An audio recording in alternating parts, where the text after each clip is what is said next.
Hello, everyone. What is up? Welcome back to episode 4 of Final Fantasy XIV. Here we are in post Stormblood. Hope everybody's doing very well. We're going to go ahead and get right into it and talk to Lise here and do the Echoes of an Echo. I don't know that we solved anything exactly, but we've given Fuldor something to think about at least. Aye, and I found something new to think about too. I don't know about you, Kiara, but the visions only come to me every now and then. From the way Feldoros keeps wincing, though, I got a feeling she's having them almost all the time. There's a lot of bad memories to deal with. I wonder, could there be some fundamental difference between the one who is born with Echo and one who's been artificially imbued with it? Well, the Immortal Flames have been scurrying that research facility ever since the liberation. There's a chance they might have some answers for us. General Alden there was overseeing the investigation. Let's go pay him a visit, shall we?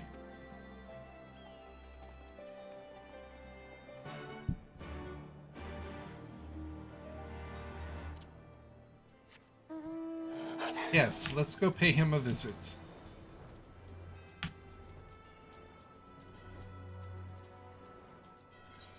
Oh, okay, it's not that far. It's just literally right around the corner. Hello, Robon. Need something from you, my friend. Oh yeah, we did use this and the... Forgot about the item coffer. Let's see, what did we get? Ooh. Oh yeah. Oh yeah.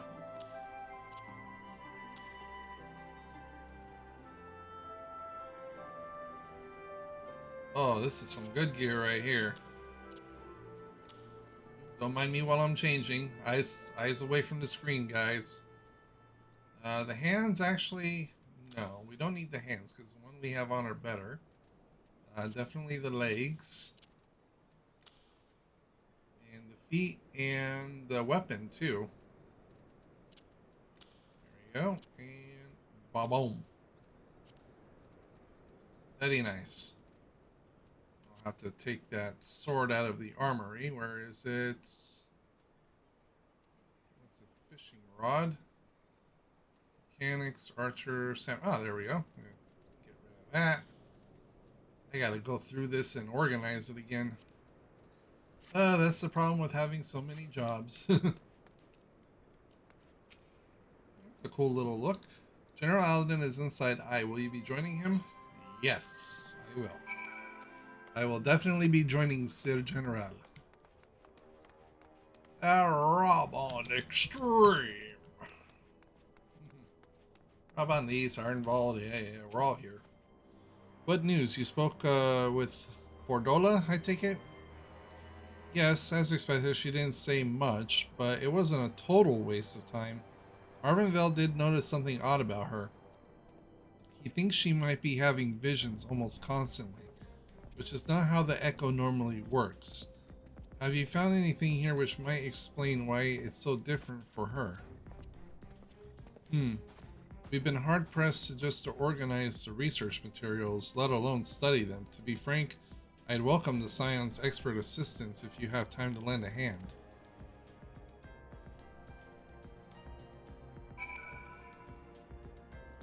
Okay. Sure thing, Ramon. Anything for you, General. Wait, hold on a second. Can I not like go? Oh, there we go.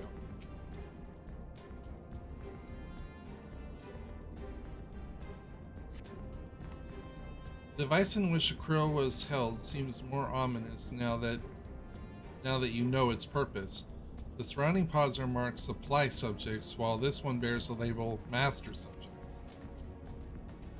The Ironworks received a request from the Alliance to analyze these devices, and I've been recording everything of interest. Did you notice the labeling?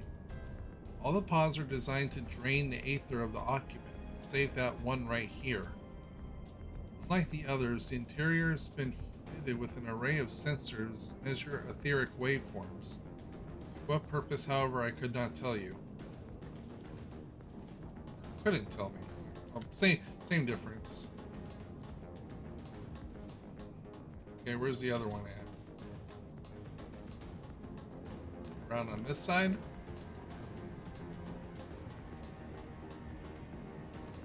Oh, is it on the bottom? I can't even get through that way.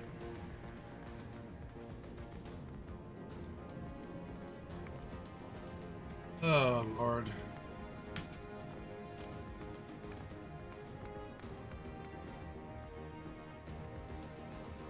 Gather information. Okay.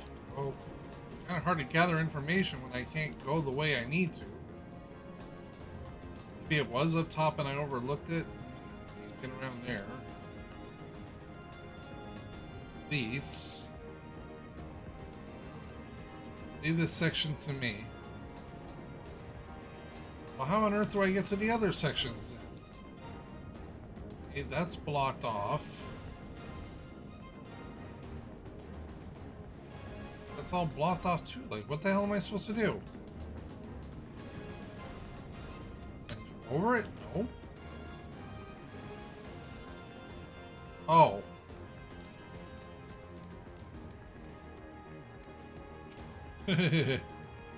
So many bodies, every one of them a victim of these experiments. Few show signs of any external injury. From what we've been able to determine, they've perished from forcible aether extraction. Such a miserable way to die.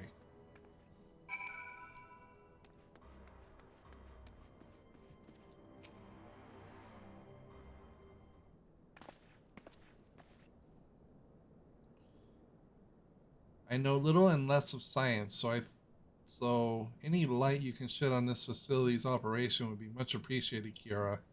Shall we start with you? What the heck makes you think I know anything?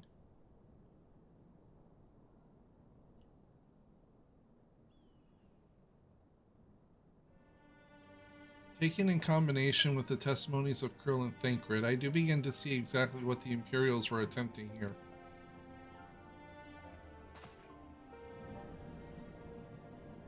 The enhancement procedure entailed infusing a single candidate with aether siphoned from a multitude of supply subjects. As for the master subject, in this case Krill, the patterns of her etheric activity would provide the model upon which they could artificially engineer the candidate's aurora. In other words, they were trying to recreate Krill's echo. I believe so, which would explain our prisoner's present state. Krill is possessed of an unrivaled ability to hear the whispers of the soul, and it seems probable that the procedure engineered the same acute sensitivity in Fordola. The soldiers who guard Fordola, many of them lost friends and families to the skulls, and there's a sentry at her door night and day, and she can't help sensing their thoughts and seeing their past.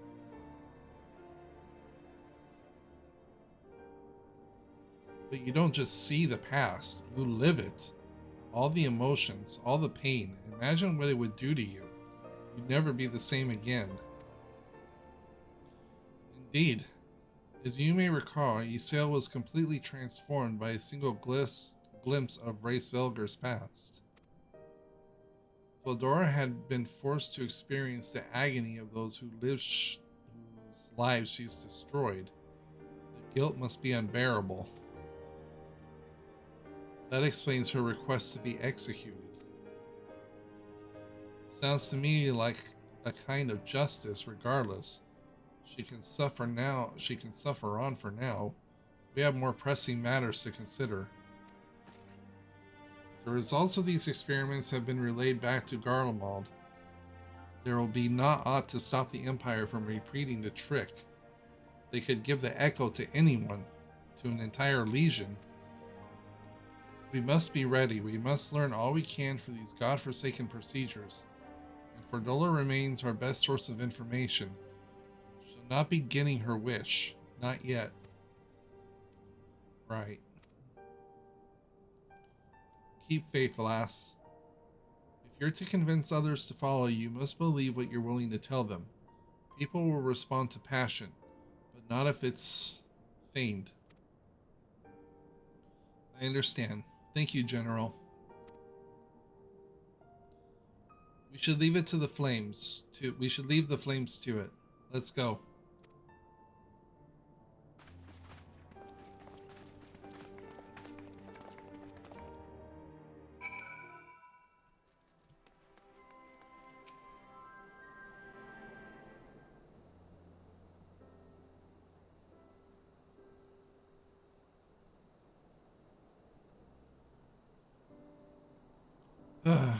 I go looking for answers about the Echo and end up getting schooled by Robon. Yet more evidence that I don't know what I'm doing. It's no wonder people listen to him and not me. General Alden is a veteran of countless campaigns, Lise. You cannot compare yourself to a commander of his experience. I know, but I also know that I couldn't have convinced that mob to give up and go home. It makes me realize how much we rely on his authority, and how much I still have to learn. I wonder what he'll do when everything here is settled. I mean, it's his homeland. After going through the trouble of winning it back, might he not want to stay?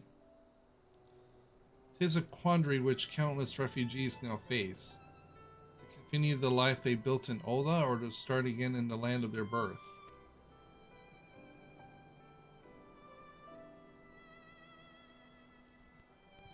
Kiara, a moment.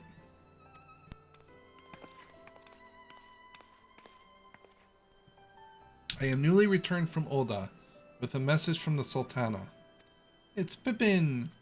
Her Grace desires an audience with you. She understands that you have responsibilities here, but asks that you visit the palace at your earliest convenience. Yeah, no, don't touch no wine bottles this time.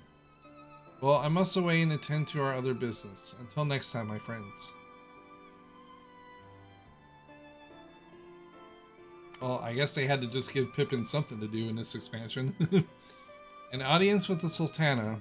Depending on the nature of her consultation, this might be the perfect opportunity to inquire about the General's future plans. Yes, we'd all like to know about those, Alphino, but not everyone's as comfortable interrogating royalty as you. Take no notice of him, Kiara. Okay, complete.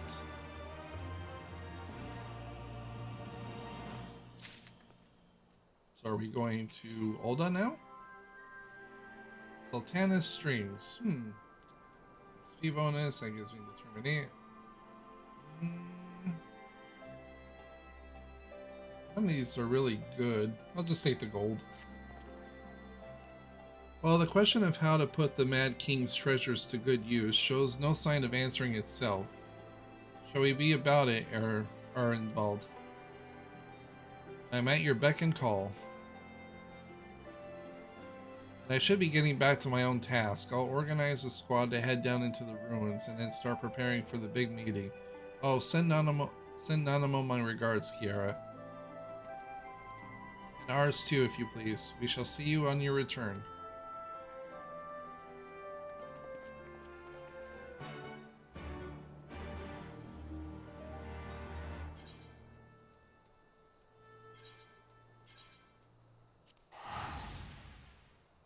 I just looked into it too. This post expansion is literally only 38 quests, so we're gonna be done with this relatively quickly. I'm estimating only about maybe, depending, 12, maybe 15 episodes for this one, and then we'll get right into Shadowbringers. And why am I walking? I should be using the damn crystal. My girl likes to do when she plays this. I keep telling her, use the crystals. It's like, no, I want to walk everywhere. Like, why? Crystals are there for a reason. And then she gets lost and she's like, where do I go? It's like, well, you should have used the crystal. It's like, you wouldn't be lost. Oh well, tomato, tomato. Everybody plays their own way. Does it bug the living heck out of me? Yes, but oh well. Alright, Sultani. Nanamo. One of my favorite characters in the game, besides Robon. You're expected, my lady. Please proceed. Just, again, keep my hands off the damn wine. No wine.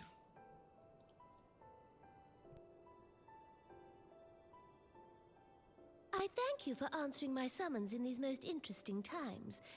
You have been busy. The liberation of Alamigo will have far-reaching consequences, and there is a matter upon which I would seek your counsel.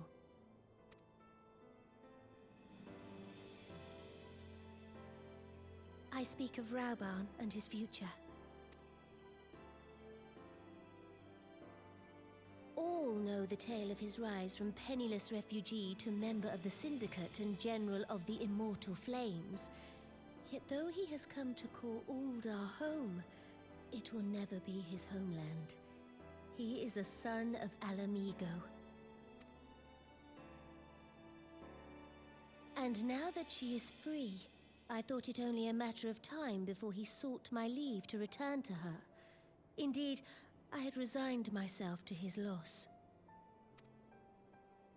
Suffice it to say, I was greatly surprised to hear him speak so lightly of handing over the reins in Alamigo and retaking his place at my side. I will welcome him with open arms, of course. He is my most trusted advisor and my dearest friend. But I have known the man a long time, and beneath that steely gaze, I spied a flicker of doubt.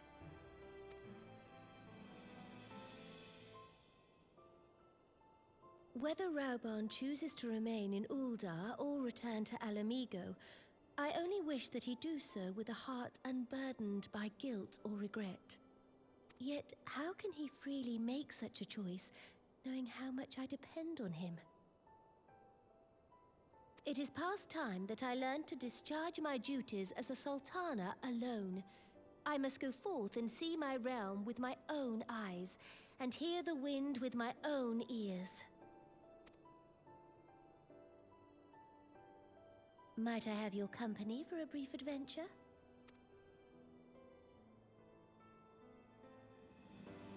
Wonderful. Allow me a moment to change into something a touch less conspicuous, and I will join you outside.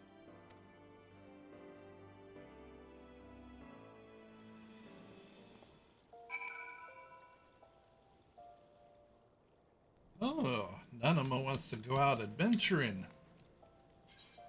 Okay, where we gotta go? Okay, back up that way. Neat. Although from the Final Fantasy XIV I saw in, the ones in a nutshell. Yeah, go check those out by Rabtoons. They are freaking hilarious. I think I kind of know what's going to happen. Unless they were just making fun of it. Curious to see if I'm right or not. Just curious, that's all. Just a little curious. Yeah, being a little curious. Oh, wow. You look like, what do you call it? Freaking Tataru almost. What do you think of Lyra, the merchant's daughter? This is the disguise I don when I wish to leave the palace and observe my subjects unnoticed. Ordinarily, Papa-chan would accompany me, but for this particular outing I need an advisor, not a minder. And that is why I requested your company. Over the course of your many adventures, you have met people from all walks of life, in every corner of Eorzea, and I would make use of your worldly experience. Now let us be on our way. Our first destination is Stone Throw, just beyond the gates of Nald.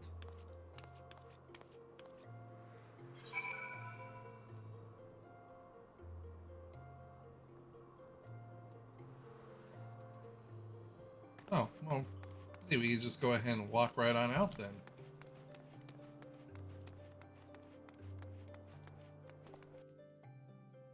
There's no point in using a teleportation crystal when it's just right here.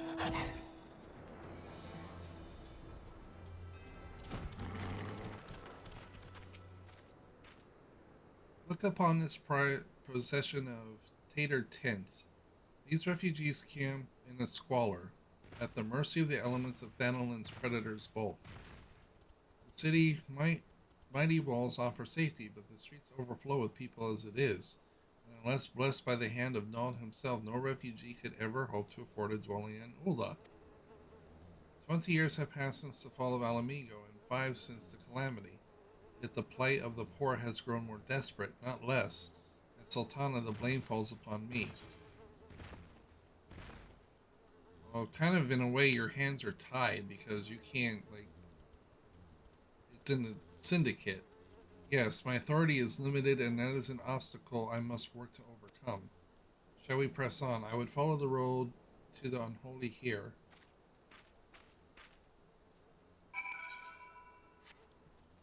Okay, that's northeast of us. As I ran right into a tree.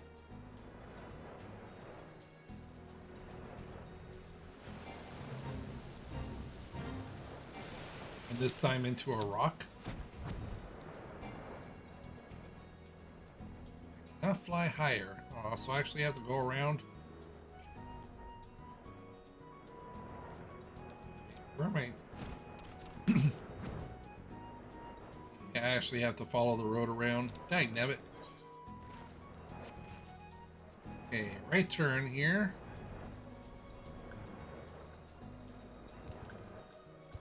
I thought she was supposed to be going with me, not me chasing her. What is this shenanigan? Oh no, Nanamo, you seem to be doing pretty fine on your own. It was here, in this wholly unremarkable place, that my mother and father met their doom. I was but a child at the time. My parents were returning from an inspection of our interests in eastern Thanalan when an untimely rockslide crushed their carriage. To this day, it is not certain if the incident was simply misfortune or an expertly planned assassination. Raban once offered to reopen the investigation and bring me the truth he assumed I must surely crave, but I refused. Even if my parents' deaths were orchestrated by the monetarist, we could have only brought their hirelings to justice. The true villains, those who plotted to put me on the throne as a viable puppet, were ever beyond our reach. Thus did I plan to strip the merchants of their power and place the nation in the hands of the citizens, quite unaware of the consequences of my actions would have for you and yours. I shudder to think how many godly souls paid the price for my naivety. But I am no longer a child reciting words with witless obedience, and I will not be used as a pawn for the monetarist's damnable games. Forgive me my outburst. You are one of the few people to whom I feel I can speak my mind. Come, let us return to Ulda and visit the Colosseum. And I am terribly sorry if you guys can hear any noises outside. They're doing some workout, installing some stuff outside. So if you guys hear a little bit of banging or scraping, I do apologize for that. Now we gotta go back to Ulda, so teleport.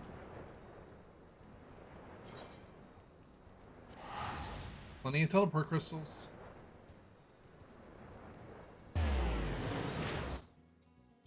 Plenty, plenty. Alright, so now we gotta go where? Where do we have to go? The Colosseum.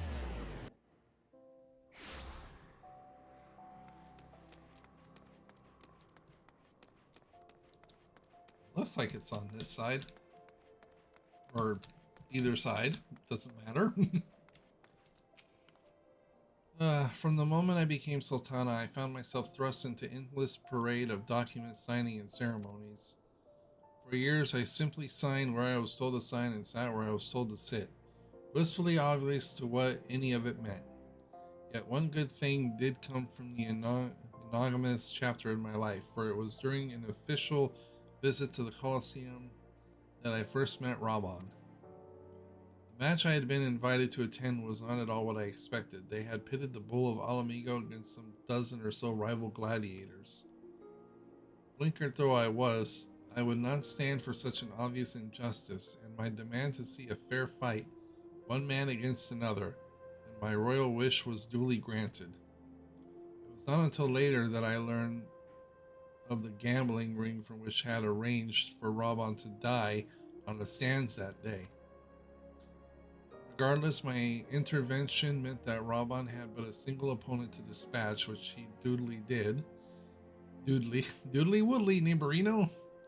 Which he duly did, and when he knelt before me to receive the winner's purse, he swore that he would one day offer me his blade in service. Surrounded as I was by liars and manipulators, I confess I dismissed it as a pleasant piece of theater.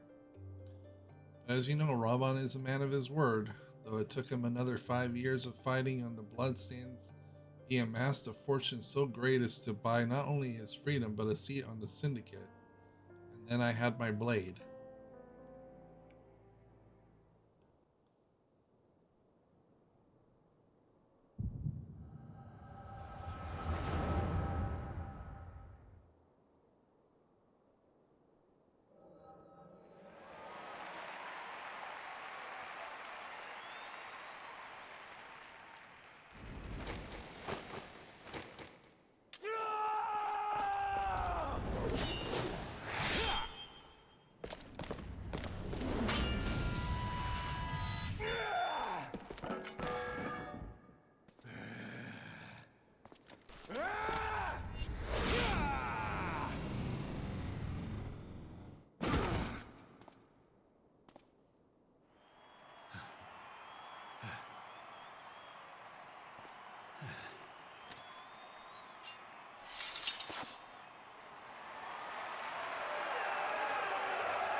Your Grace, you mustn't! The danger is too great!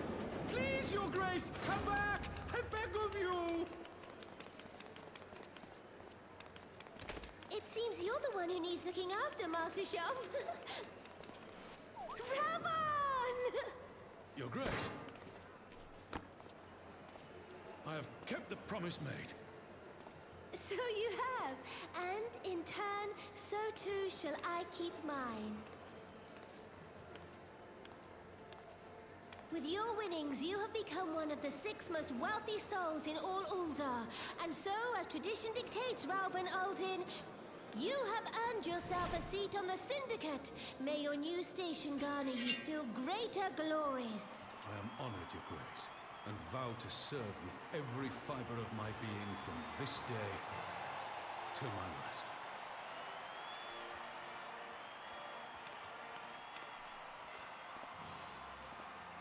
Long live the Sultana, and long live Ul'dah!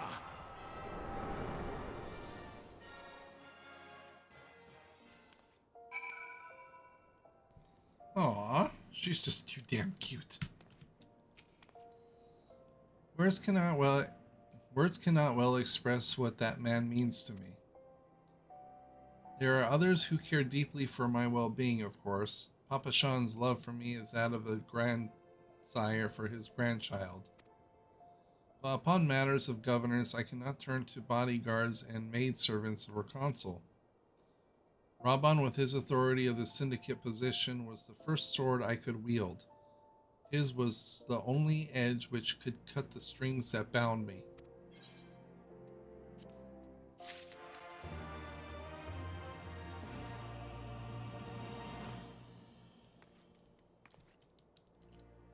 Well, alrighty then, everybody. I'm going to go ahead and end it. Yes, I'm going to go ahead and end it right here. As always, thank you everyone for watching. You guys are absolutely the best. Please be sure, if you're new to the channel, to smash that subscribe button, and definitely be sure to smash that like button if you like what you see. And don't forget to check me out on social. Details are in the description below. I follow all gamers back. And with that being said, everyone, I will see you all in the next one.